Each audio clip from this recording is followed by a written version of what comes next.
1971ல அமெரிக்காவை இந்தியா தலதெறிக்க ஓட விட்டுச்சுன்னு சொன்னா உங்களால நம்ப முடியுதா? ஆமாங்க. 1971ல பாகிஸ்தான் ராணுவம் பங்களாதேஷ்குள்ள அத்துமீறி இனப்படுகொலை செஞ்சுகிட்டு இருந்தாங்க. இத அந்த டைம்ல இந்தியாவோட பிரைம் மினிஸ்டரா இருந்த இந்திரா காந்தி வன்மையா கண்டிச்சாங்க.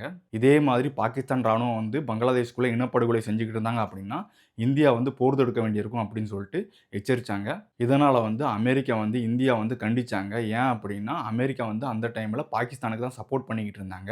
இந்தியாவோட ராணுவம் பாகிஸ்தானுக்கு எதிரா போர் தொடுத்துச்சு அப்படின்னா, அமெரிக்கா ராணுவம் பாகிஸ்தானுக்கு உதவி பண்ணும் அப்படின்னு சொல்லிட்டு அமெரிக்க அதிபர் அந்த டைம்ல சொல்லியிருந்தாரு. இதனால இந்திரா காந்தி ரஷ்யா கிட்ட ஹெல்ப் கேட்டிருந்தாங்க.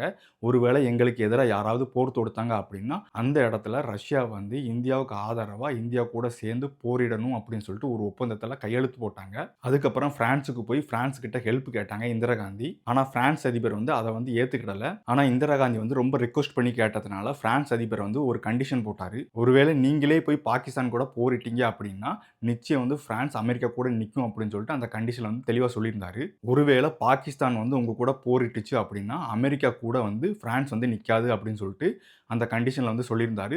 1971 டிசம்பர் 3ஆம் தேதி பாகிஸ்தான் இந்தியா கூட போர் அறிவிச்சிருந்தாங்க. டிசம்பர் 8ல அமெரிக்காவோட போர்க்கப்பல்கள் இந்தியாவை நோக்கி வந்துகிட்டு இருந்துச்சு. அப்போ இந்திரா காந்தி இந்தியாவோட ராணுவ தளபதி கிட்ட என்ன சொன்னாங்க அப்படின்னா, அமெரிக்காவோட போர்க்கப்பல்கள் டிசம்பர் 13க்குள்ள இந்தியாவோட எல்லை கிட்ட வந்துரும். அதுக்குள்ள இந்த வாரம் நம்ம முடிச்சாகணும்னு சொல்லிட்டு ராணுவ தளபதி கிட்ட இந்திரா காந்தி ஆர்டர் போட்டாங்க. அதே மாதிரி டிசம்பர் 13க்குள்ள இந்தியா பாகிஸ்தானோட ராணுவத்தை பாத்தீங்கன்னா சரண்டர் ஆக வச்சிட்டாங்க. ஆனாலும் அமெரிக்காவோட போர்க்கப்பல்கள் பாத்தீங்கன்னா இந்தியாவோட கடல் பகுதியான வங்காள விரிகுடா கிட்ட தான் நின்னுகிட்டே இருந்துச்சு. கிட்டத்தட்ட 2 மாசமா அந்த இடத்துல இருந்து நகராம அங்கேயே நின்னுச்சு. அந்த டைம்ல ரஷ்யாவோட 2 ரோந்து கப்பல்கள் என்ன பண்ணுச்சு அப்படின்னா, அமெரிக்காவோட போர்க்கப்பல்களை சுத்தி சுத்தி வந்துகிட்டு இருந்துச்சு. ஆனா அந்த இடத்துல அமெரிக்காவால ரஷ்யாவோட போர்க்கப்பல்களை எதையுமே பார்க்க முடியல. அதனால அமெரிக்காவோட போர்க்கப்பல்கள் கடலுக்கு மேல தேடுறதை விட்டுட்டு கடலுக்கு கீழே தேடி பார்க்கலாம் அப்படின்னு சொல்லிட்டு தேட ஆரம்பிச்சாங்க.